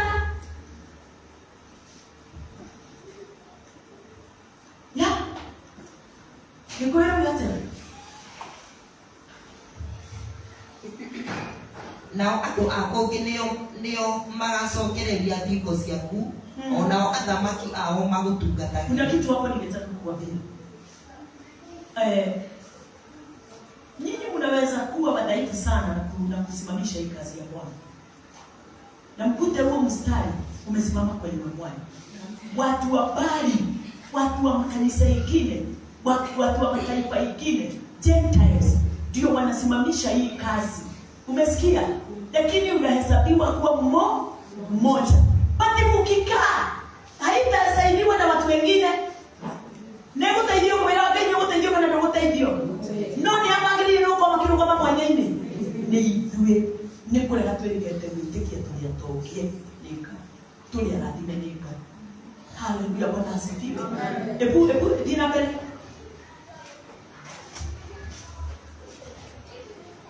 Nĩ ũndũ ndakũhũrire ndĩ mũrakaru, no nĩ ũndũ wa ũrĩa wetĩkĩrire nĩ niĩ nĩ tha ndakwĩiguĩrĩire. Dina mbele. 11 ihingo ciaku wewe kũraya ma twero kana tio tũrĩ nĩ gũkorwo rũrĩrĩ o ruothe ona ũthamaki o wothe ũrĩa ũkarega gũgũtungatĩra nĩ kũninwo ũkaninwo. Ĩti-itherũ ndũrĩrĩ icio ikanangwo o kwanangwo ithire biũ. Ebu angalia watu. Kwa nini imesemekana wale hawatakutumikia watamalizwa? Ili ujue huyu ni Kristo. Bwana asifiwe. Na wewe amekubadilisha ukafanyika kama yeye. Sasa ndio tunahubiri hapa leo. Bwana asifiwe. Kwa hivyo wakati wote tutaenda kuwahubiria wakatae, watamalizwa. Kwa sababu si wewe wamejiamulia kuwa katika jehanamu ya moto, watamalizwa. Bwana asifiwe. Kwa hivyo wewe Mungu amekutuma ukatimize hayo amesema. Wa kufuata afuate na wakukataa akatae. Haleluya. Alafu wakati ule utasimama katika hiyo nafasi, ndio utafadhiliwa. Kufadhiwa ya Bwana asifiwe. Kwa sababu utaenda kukutana na watu wale wako na chochote kile unachokihitaji.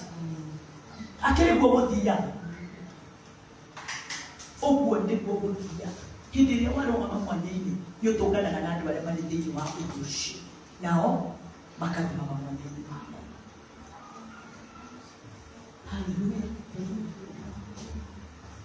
Kwa hivyo utajiri wote umepeanwa kwako. Utajiri wote, wealth and riches, imepeanwa kwako katika maisha yako ya rohoni na katika maisha yako ya mwili. Huu si wakati wa kutulia ama wa kulala. Ni wakati wa kuamka na kung'aa. Lakini the glory datini Kiswahili please. Utukufu wa Lebanoni utakujia wewe, beroshi na mtidhari na mteashuri pamoja, ili kupapamba mahali pangu patakatifu, nami nitapatukuza mahali pa miguu yangu. Bwana asifiwe. Ati watu wale wamebarikiwa ni wale wako na kiasi, yani wako na neno. Bwana asifiwe. Kwa hivyo wakati neno la Bwana litakuwa litajaa ndani yako, utang'aa, yani utang'alishwa, utatukuzwa, yani sijui njia zako zote zitakuwa sawa na kamili. Haleluya. Kwa hivyo kwa matajiri walio na mali utakubalika. Kwa watu wasio na mali wa kukusaidia kazi ya mikono utakubalika. Haleluya. Watu hata wa kukusindikiza na kuwa pamoja na wao kila wakati watapatikana. Yuraigwa yuwako robeika. No ni tono mwana familia. Namba 15. Kiswahili. Namba 14. Sawa. Na wana wa watu wale waliokutesa watakuja kwako na kukuinamia. Nao wote waliokudharau watajiinamisha hata nyayo za miguu yako. Watu wale walikuchukia tu kule wakifikiria utakuishi. Wakifikiria wakinena mambo yote machafu, wakifanya yale, watakuinamia. Sababu wamekujaribu na wakajua ya kwamba hauwezekani. Ama hauna watu kama hao. Mambo vitu zile zilikukataa wakati ule ulisihitaji, sikakukataa, sitakuuliza kama utasikubali. Ona pesa hizi muona turadukuma. Kwe hadi Mungu akija akakadima la pesa hizo na yetoke. Ndio wakija kaita takaru. Ogakora kaira koria terere. No toke kwa kutorarerere. Na nikikira koria ugo. Na afikoragia ule no toige kwa kwenda hadi. Kwenda karibu atadeketi. Dafu na fedha. Tuhamwe. Atumende itusio moka kama magamuseragira. Uyasikia nimemotika hapo. Hata kwa nini wanakuuliza? Na watoto wako wanasomea shule gani? Haujawapeleka bodi na hata hawapitishi hapo. Wanataka wachukue mkanda kwa vile ulivyo. Na sasa hii nyumba ni yako ama ni ya kulipa? Unawaelezea. Hiyo ninafikiria vile ninaweza nunua kauwanja. Unafikiria baby hadithi unaomba. Kumbe ni wanakupanga vile unavyoongea. Haleluya. Bwana asifiwe. No wanapokea na tutosio. Na ungena na tutosio. Nena na hapo na fedha. Na uzamaki wa gai uradi ya dino maana makaigomo kwa gai na makao kinyanelia. Haleluya. Kwani ni akina nani wanafaa kubarikiwa namna hiyo? Si ni nyinyi mmebeba siri ya ufalme wa Mungu. Ni nyinyi mmeubeba. Nyinyi ndio mnafaa kukula kitu chochote kisicho na dhamana. Bwana asifiwe. Hamgharamii. Sababu mmebeba asiye na gharama. Kristo ndiye na gharama yote. Ni akole ile nohoro wako ukituo. Bwana asifiwe. Watakusanyika leo tunaona ni demokete ndio tunamenya nini. Yes, watakusanyika. Sijui kama wewe kwako uko tayari. Ama unasema kanyumba yako ni kadogo, hawana hata na hiyo nyumba dogo. Hata wanataka wewe uko na nyumba dogo ndio wakupanue utukufu wa Bwana uonekane. Haleluya. Wanahitaji wewe hauna chakula ndio waweze kuweka nini? Waweze kukuwekea huko botito. Stop. Waweze kujaza chakula. Watu wakikuja wanauliza huyu ni mama yule alikuwa analalisha watoto nje wakiwa hata hawajakula. Huyu ni ule mama tulikuwa tunasaidia. Ukiwa wewe ndio utasimama katika msiku wa saa kuapa.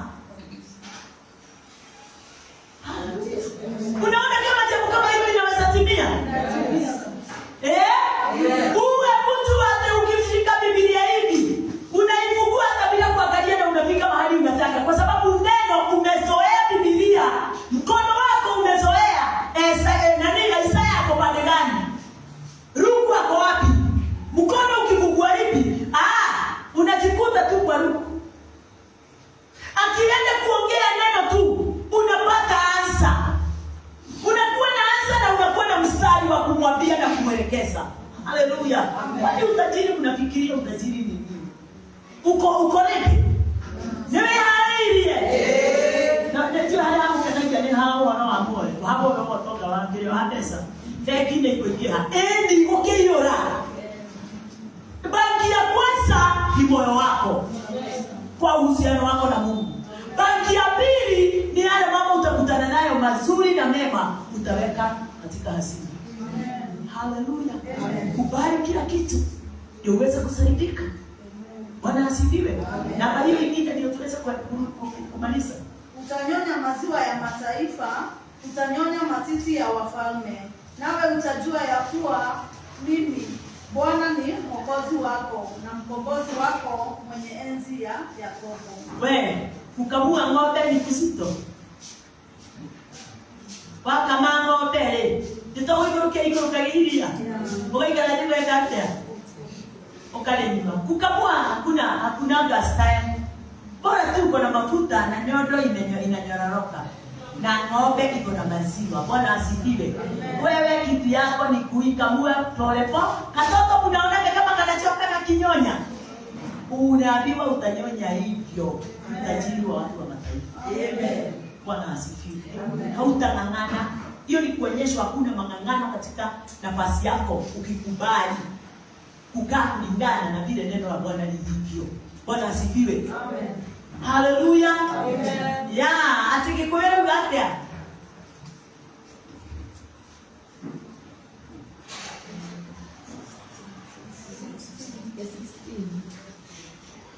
Utonga wa ndũrĩrĩ ũkawĩnyitĩra ota arĩ iria ũguoka ona ta kũmumunya nyondo cia athamaki nawe nĩ ũkamenya atĩ niĩ nĩ niĩ Jehova nĩ niĩ mũkũhonokia ona mũgũkũri owe ũrĩa wĩ hinya mũno wa Jakubu. Yes. Namba hiyo ingine 18. Badala ya shaba nitaleta dhahabu, na badala ya chuma nitaleta fedha, na badala ya mti shaba, na badala ya mawe chuma. Tena nitawafanya wasimamizi wako wawe amani, na hao wakutozao fedha kuwa haki. Ya, namba 19.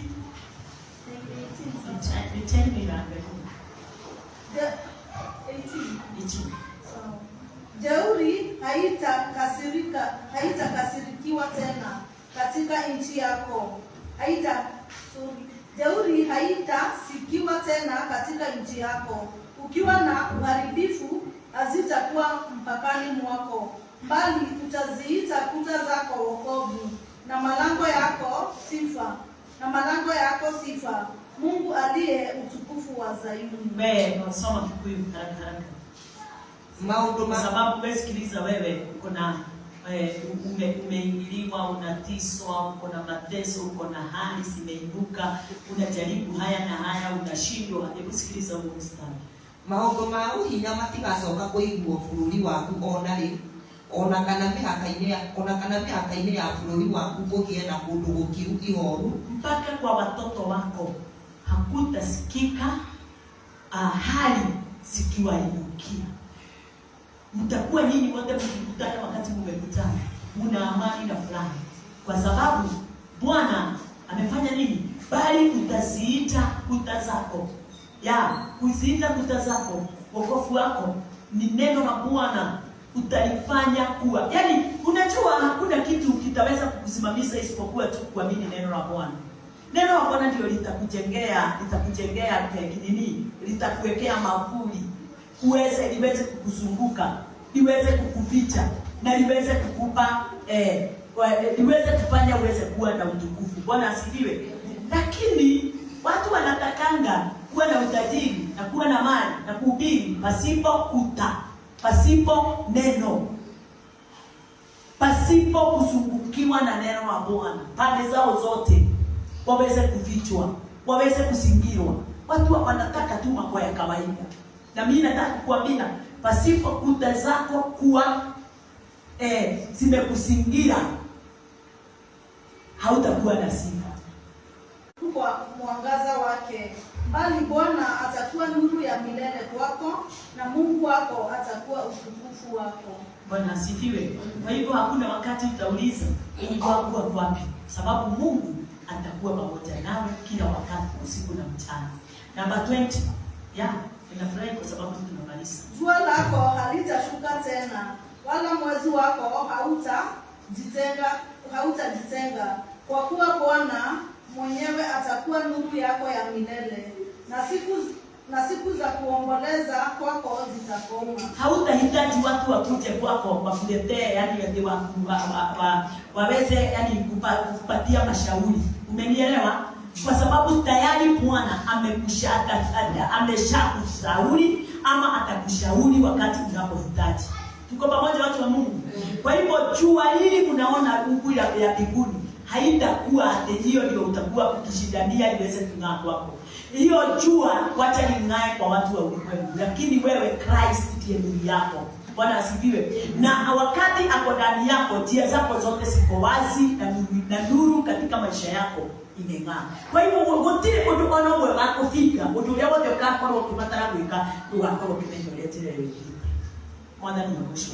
Guoko gwaku ni gukarathimwo, maitho maku ni makona. Bwana asifiwe. Maguru maku andu wothe magakinya uguo ni hagatuika harathime. Andu acio ni magatigwo na gikeno haria hothe ugakinya. Bwana asifiwe. Utugi wa Jehova ukama andu makainaga rwimbo makuona. Tuko pamoja watu wa Mungu. Watu wataimba wimbo wakikuona kwa sababu wanajua msaada wa maisha yao umefika. Bwana asifiwe. Msaada wao umefika. Watakuona, wataanza kukusanyika pamoja ndio uweze kuwanenea, nao watakubariki na baraka zile zingine zote. Amen. Tuko pamoja? Namba 21. Watu wako nao watairithi nchi milele. Chipukizi nililolipanda mimi mwenyewe, kazi ya mikono. Bwana asifiwe. Kuna kitu kimoja niliomba kuhusu huu mstari juu ya kanisa yetu. Haleluya, Bwana asifiwe. Ati watu wako nao watakuwa wenye haki wote, nao watairithi nchi milele. Bwana asifiwe.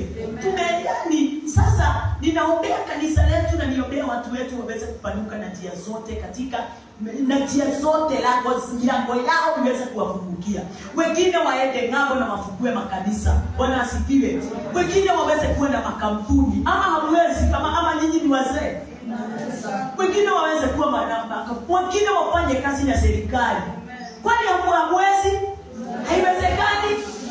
Uweze kuwa nyinyi ndio owners ya makampuni makubwa. Magari huko kwa barabara nikibeba mizigo ni yenu. Haleluya. Huko Mombasa, nini hizi zinaitwaje? Hizi zinabeba mizigo.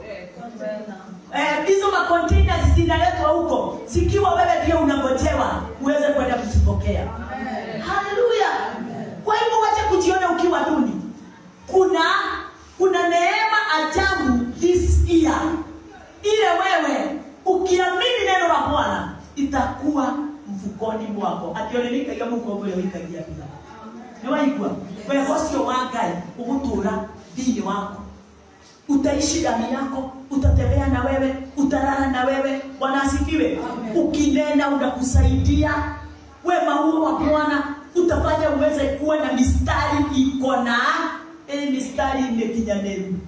Iko na kitu inanena. Bwana asifiwe. Utakubalika mahali popote.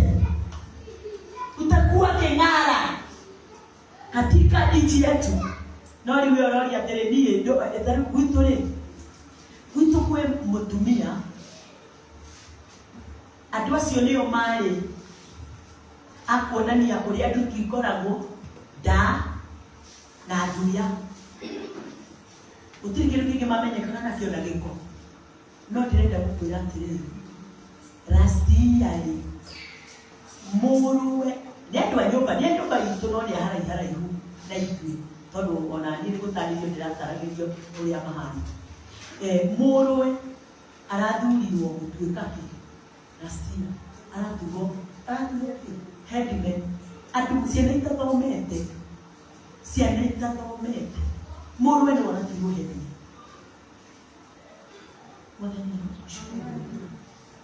rĩu wone kamwana kapanuka atĩrĩrĩ we nĩwotangĩhota gũkinya handũ ta hau kana ũtarĩ mathomo ona ikorwo thomete nĩ ũrĩ na maũndũ mangĩ matirabatara gĩthomo marabatara we ũtuĩke mũkinyanĩru na ũrũgame katika nafasi yako. Haleluya. Nyina arakuire tondũ nĩ arakuire arathikagwo Wednesday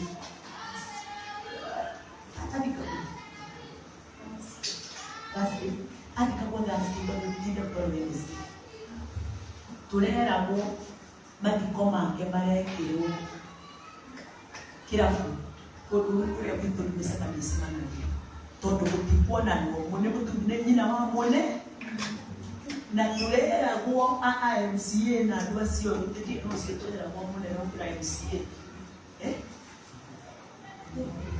MP egũkorwo kũu mũtumia tũkĩenda kũmenya nduria twathiaga gwake nda na ndutu tena kũhũrwo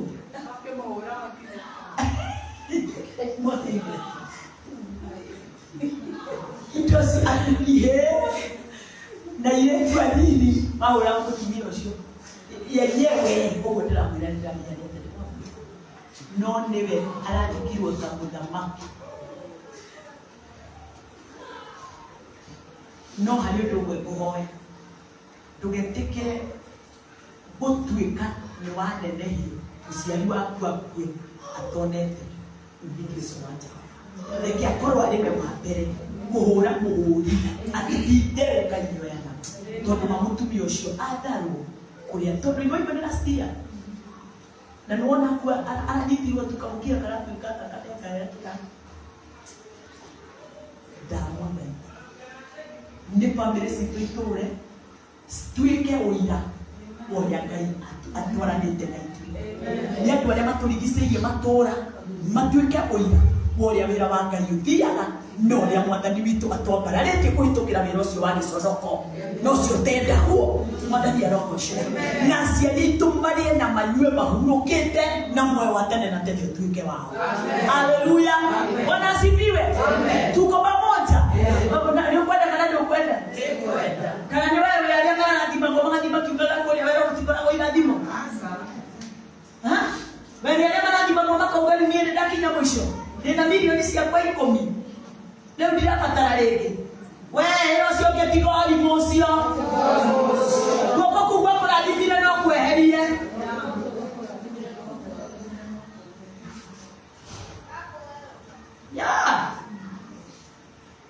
Bwana asifiwe. Ulikuja hapa ukiwa hauna mistari hata ya kuongea na bwanako. Umeinuliwa ukawa na hekima mpaka sasa unanena anashindwa wewe ni nani.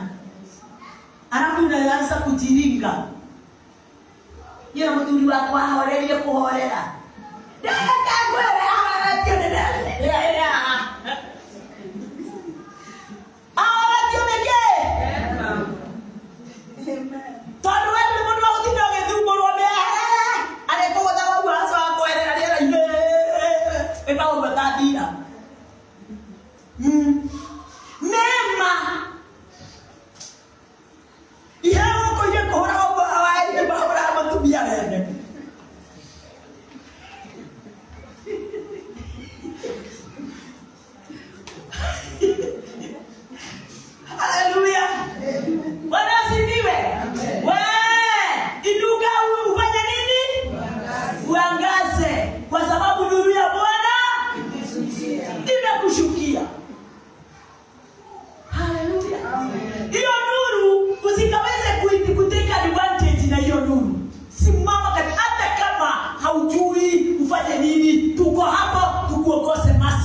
tuko hapa tukuongoze. Tukwambie chetu. Bora tuko katika nafasi yako. Ona hiyo twani na neema tutokolie. Kinyani watu kinyetelea kutu hata huko. Haleluya. Neema ya Bwana ni kubwa na ni nyingi sana katika juu ya maisha yako. Lakini wewe ukitaka kuteka advantage, usimame katika mwanya wako, utaipoteza. Mstari wa mwisho unasema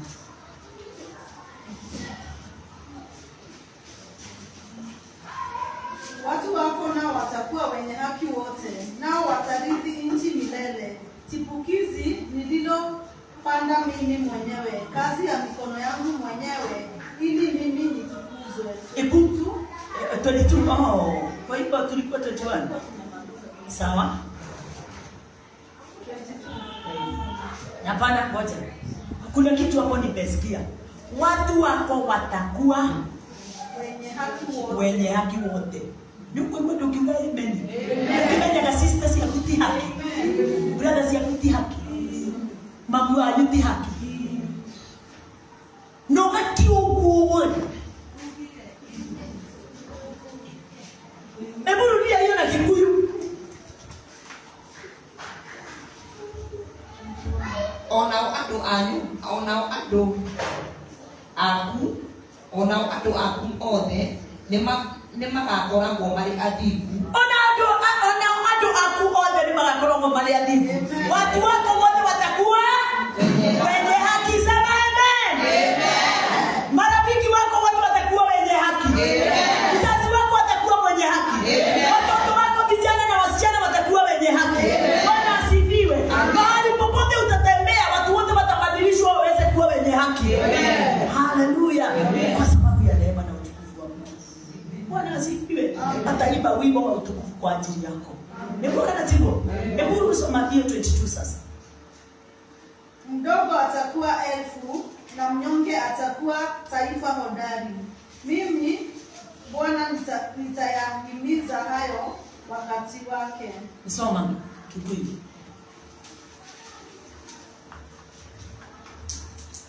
Nyumba iria nyinyi nĩkongerereka ituĩke andũ ngiri, onayo ĩrĩa ĩtarĩ andũ aingĩ ĩtuĩke rũrĩrĩ rwĩ hinya mũno.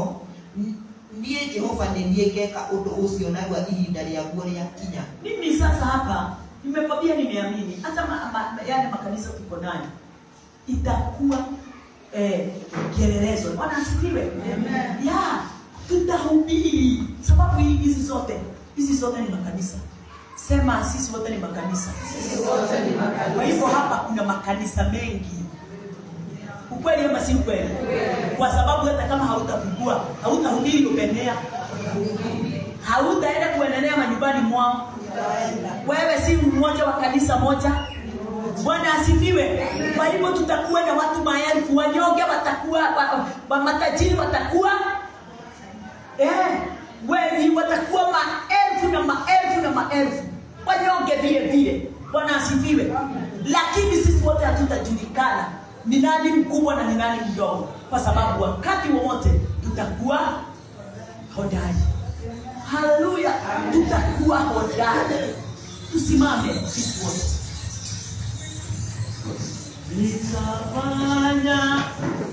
Nitafanya kazi, fanya kazi, fanya kazi ya Bwana.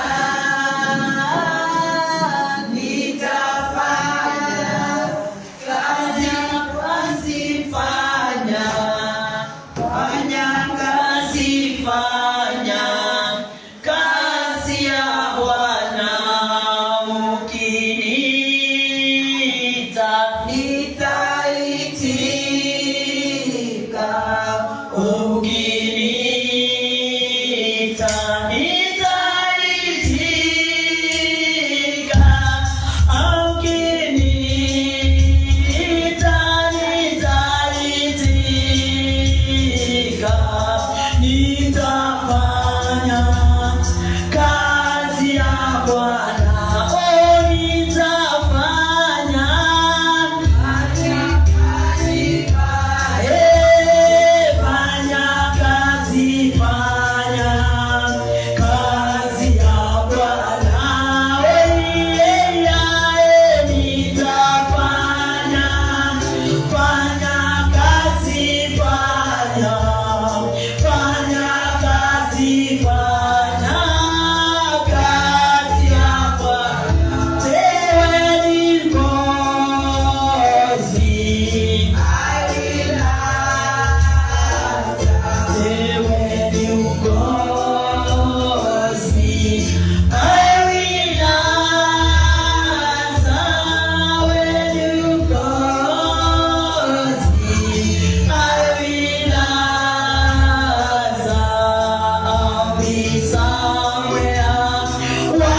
kazi ya Bwana nitafanya.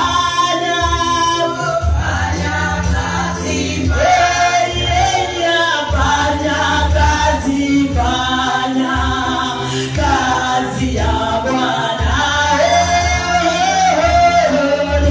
nitafanya. Fanya kazi, fanya kazi, fanya kazi ya Bwana. Ni wewe tu Bwana, ni wewe tu,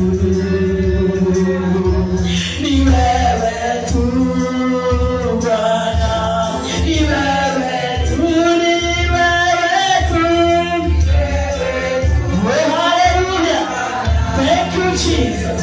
Nataka kwa dakika moja mbili uweze kuingia katika roho. Mshukuru Bwana, shukuru Bwana ni kwa sababu amekupa kibali, utajiri wote wa rohoni, utajiri wote wa ulimwengu huu tunaishi ndani yake, ni kwa sababu yeyote yule atatimiza Mathayo 6:33. Kwanza utafuteni ufalme wa Mungu na haki yake, na yale mengine yote mtazidishiwa. Huu ndio wakati sasa wa kuamini lile neno na kusema ya kwamba kweli kabisa, haleluya, niko na kibali, nimepokea kibali, nimepokea neema, nimepokea uwezo.